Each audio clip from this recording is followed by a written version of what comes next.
आनंदाची बातमी मित्रांनो, मुंबई उच्च न्यायालय नागपूर खंडपीठ या ठिकाणी शिपाई पदाकरिता ज्या विद्यार्थ्यांनी फॉर्म भरलेला होता त्यांच्यासाठी महत्त्वाची सूचना या ठिकाणी प्रकाशित करण्यात आलेली आहे.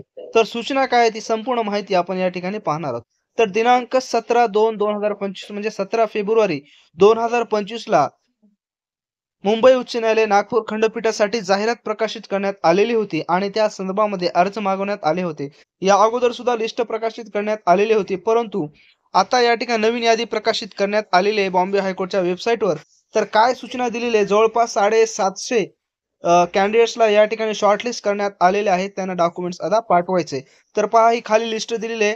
ती लिस्ट मी आपल्या टेलिग्राम चॅनलवर टाकली आहे, त्या ठिकाणी जाऊन तुम्ही पाहू शकता. तर ह्या लिस्टमध्ये ज्या ज्या कॅन्डिडेटचं नाव आलेलं आहे त्यांना काय करायचंय, आपले सर्व डॉक्युमेंट्स सुद्धा यादी दिलेली आहे. सेल्फ अटेस्टेड करायचं स्वतःच्या हाताने सेल्फ अटेस्टेड करून 15/9/2025 किंवा त्यापूर्वी पोहोचेल अशा प्रकारे फक्त स्पीड पोस्टने या ठिकाणी डॉक्युमेंट्स पाठवायचे आहे. डॉक्युमेंट्स पाठवायचा या ठिकाणी पत्ता तुम्ही पाहू शकता. जर एक जरी चूक झाली आणि एक जरी सेल्फ अटेस्टेड डॉक्युमेंट्सवर केलं नाही तर तुमचा फॉर्म हे रिजेक्ट होतो, म्हणजेच एक्झामसाठी पात्र केले जात नाही. याच्यामध्ये काय काय पाठवायचं या ठिकाणी डॉक्युमेंट्स पाहू शकता. ऑनलाईन अर्जाची प्रत, त्याच्यानंतर सनद पाठवा. शैक्षणिक जेवढे तुम्ही डॉक्युमेंट्स त्या फॉर्म मध्ये फिल केलेले सर्व त्या ठिकाणी पाठवायचं आहे.